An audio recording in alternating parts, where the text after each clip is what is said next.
Have you ever wondered why Chinese says 一张纸 but 一条鱼 and then 一件衣服? To many learners, this feels completely random. It feels like Chinese just decided that paper gets one word, fish gets another word, and clothes get yet another word.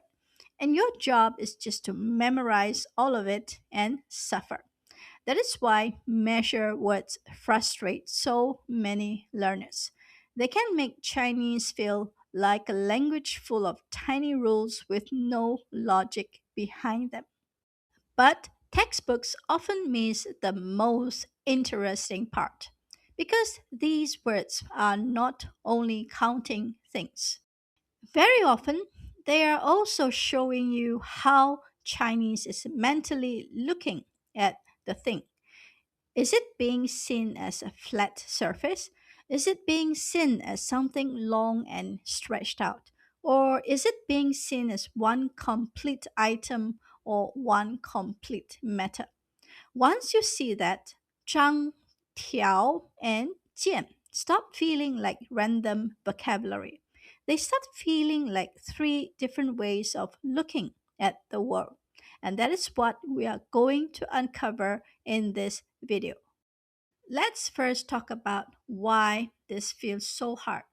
When most learners meet measure words, they are taught them like this: 一张纸,一条鱼,一件衣服. And then maybe the teacher says, please memorize them. So naturally, your brain starts thinking, okay, but why? Why is paper not 条? Why is fish not 件? Why is clothing not 张? And very often, nobody gives you a satisfying answer.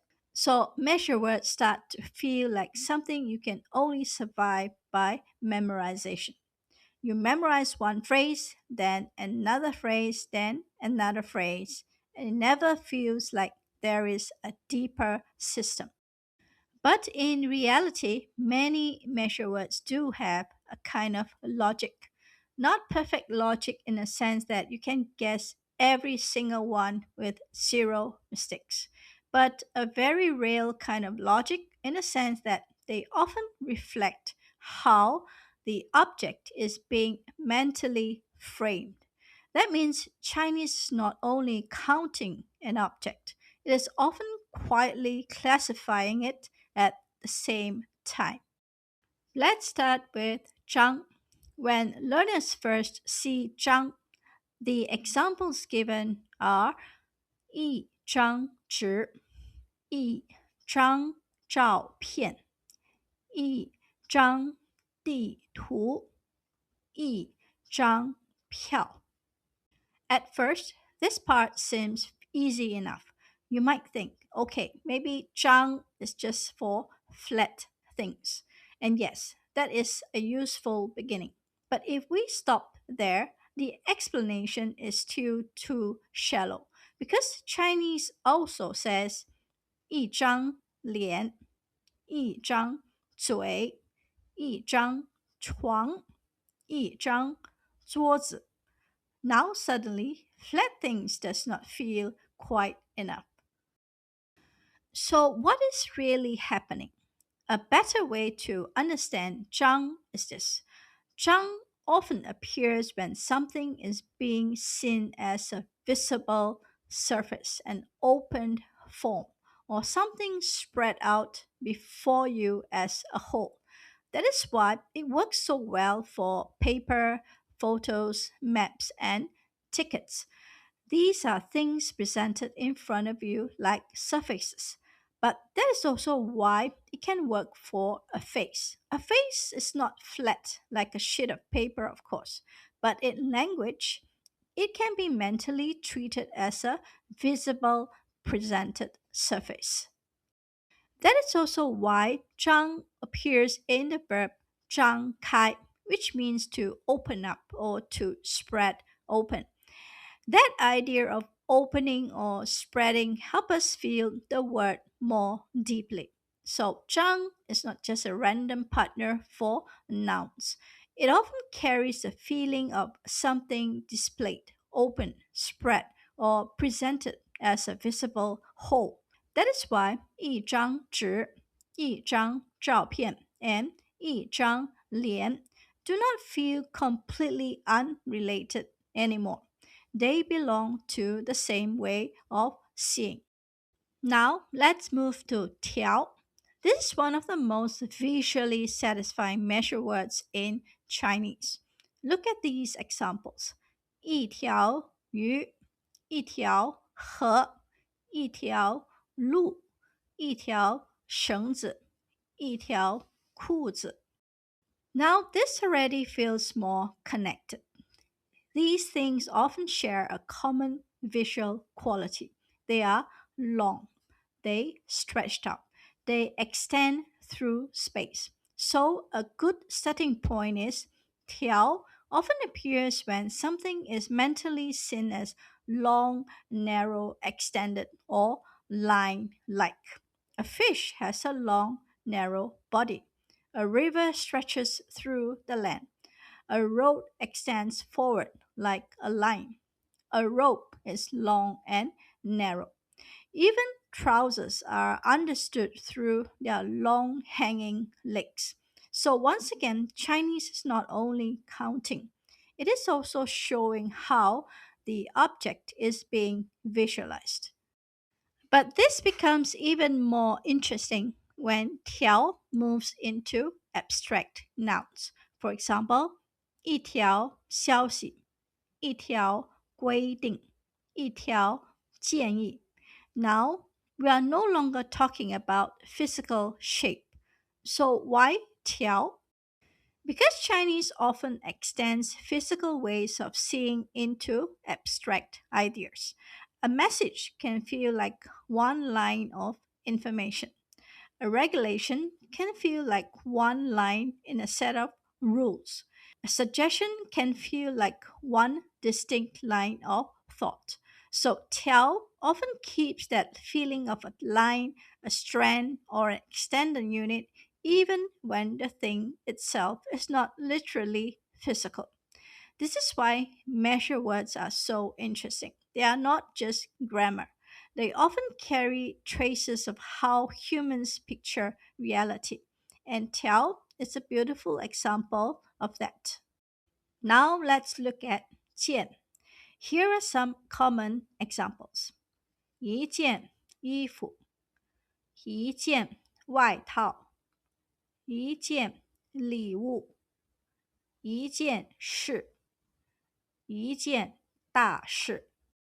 件 feels different from 张 and 条. Zhang often gives us a surface like or opened image. Tiao often gives us a long or line like image. But Jian usually feels less about shape. Instead, Jian often focuses on the idea of one complete item, one separate unit, or one whole matter. That is why it works for clothing. A shirt or coat is being treated as one complete article. That is also why it works for a gift. A gift is one distinct item. And that is why it can work for things like 一件事. A matter is being packaged as one separate whole. So if Zhang is about a surface-like presentation and Tiao is about length and extension, then Jian often feels more like this. Here is one complete unit, one separate thing, one matter I can point to. That is the core feeling. And that is why Jian works so naturally for both physical objects and abstract matters. It is a very useful reminder that measure words are not all doing the same kind of work. Some lean more visual, some lean more structural, and Jian is one of those that helps package something as one complete unit in your mind. Now, Let's step back and look at the bigger picture. If you only memorize phrases, then all you get are separate facts. Paper takes 张, fish takes 条, clothes take 件, and that is all. But if you look deeper, you begin to notice something much more interesting. Chinese measure words often do not just count nouns, they also show how the noun is being mentally framed. That is the hidden system. Sometimes the thing is being seen as a surface or as something opened up and presented in front of you. Sometimes it is being seen as long, extended, narrow, or line like. Sometimes it is being seen as one complete item or one separate matter that can be treated as a whole. So the measure word is not always only telling you how many. Very often, it is also quietly telling you how the thing is being viewed. And that is the real payoff.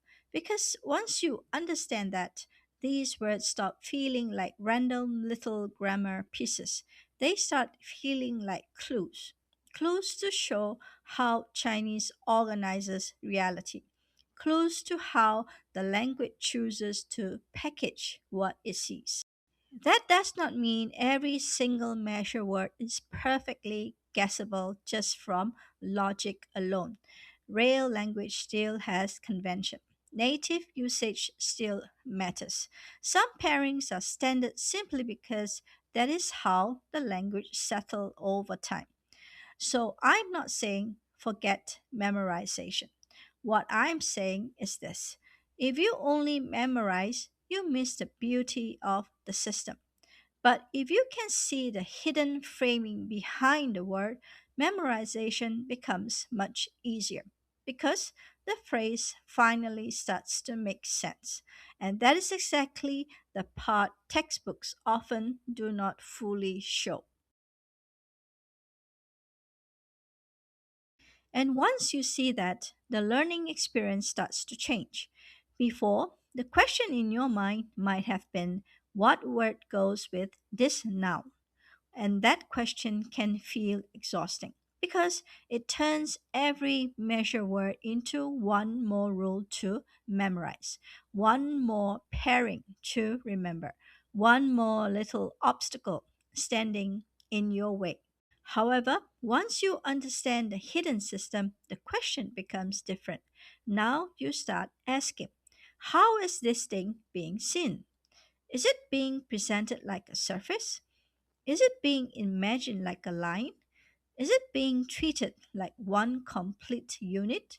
That new question will not solve everything instantly, but it gives you something much more powerful than blind memorization. It gives you a reason.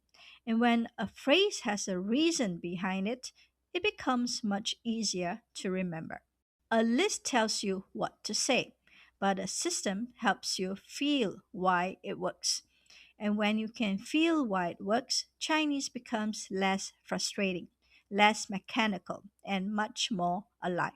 That's why the hidden logic matters, not because it replaces memorization completely, but because it makes memorization lighter, smarter, and more meaningful. So the next time you hear 一张纸,一条鱼, or 一件衣服, do not hear them as three random grammar rules. Hear them as three different ways of mentally shaping the world: a surface, a line, a complete unit.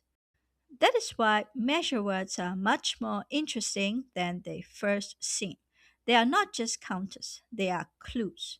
They show you that Chinese is not only naming things, it is also quietly showing you how those things are being seen. And that is the part textbooks often leave in the background. They may teach you the phrase, but they do not always show you the deeper reason the phrase feels the way it does. If this video changed the way you see measure words, tell me in the comments. And if you want a part 2, let me know too, because there are many more Chinese measure words that seem random at first, but actually reveal the same hidden system once you know where to look. 再见。